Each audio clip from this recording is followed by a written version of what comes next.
A powerful political insider. A secret 3-year affair.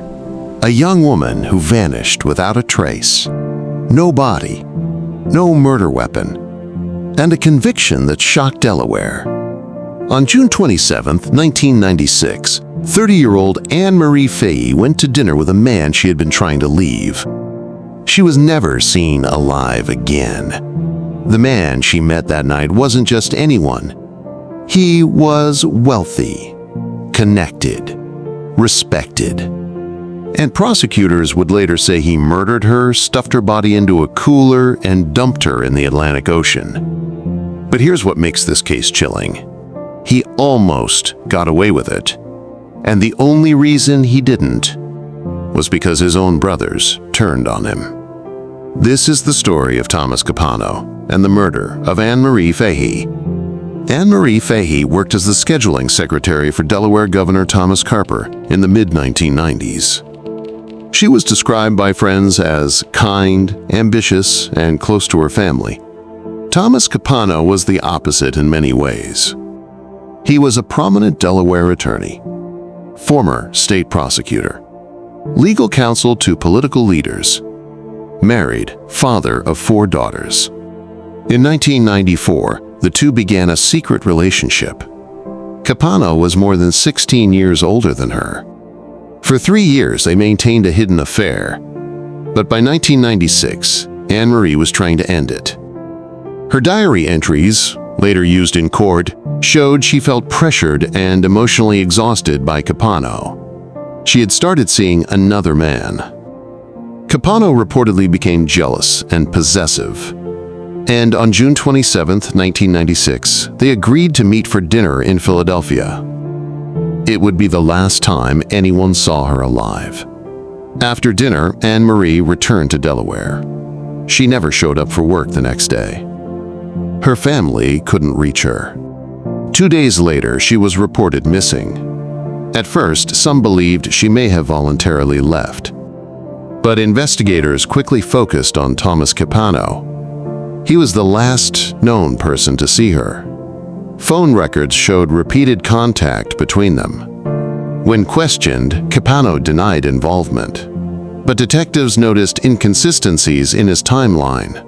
The investigation intensified, and then forensic evidence changed everything. Police searched Capano's Wilmington home. They discovered bloodstains in the house. The blood was consistent with Anne Marie Fahey's DNA. There was no sign of forced entry. No indication anyone else had been there. The prosecution would later argue that she was shot inside that home. Yet there was no body. No murder weapon. Without a body, proving homicide is extremely difficult. But investigators kept digging. And what they uncovered next was extraordinary. Prosecutors alleged that after killing Anne Marie, Capano placed her body inside a large igloo cooler. He then sought help. Not from strangers, from his brothers. According to testimony, Capano asked one brother, Gerard Capano, for help obtaining a boat. The cooler was transported offshore, approximately 60 miles into the Atlantic Ocean. But the plan did not go smoothly. The cooler would not sink. Eventually, according to testimony, the body was removed from the cooler and weighed down with anchors before being dropped into the ocean. The cooler itself later washed ashore and was recovered by authorities. Anne Marie Fahey's body has never been found. This is where the case takes a dramatic turn.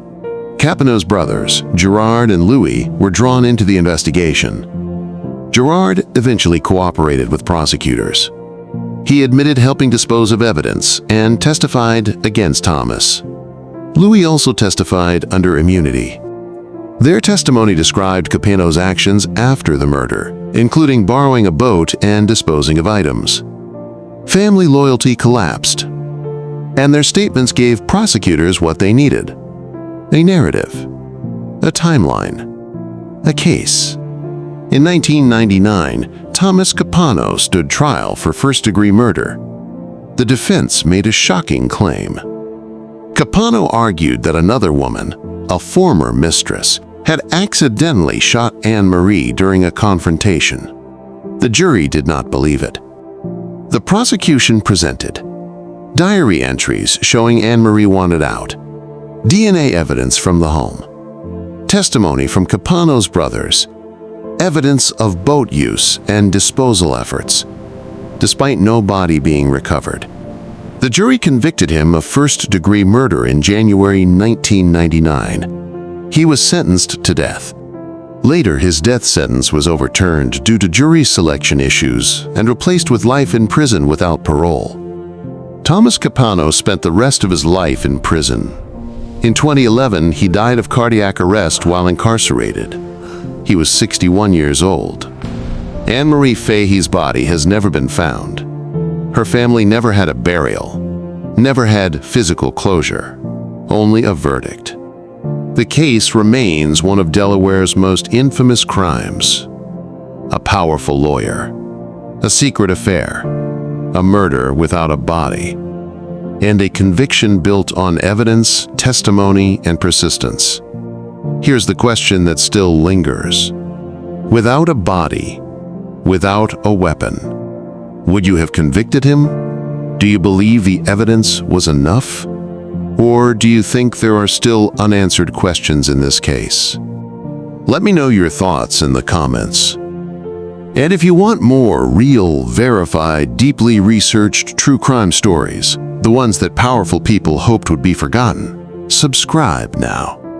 Because the next story might be even more disturbing than this one.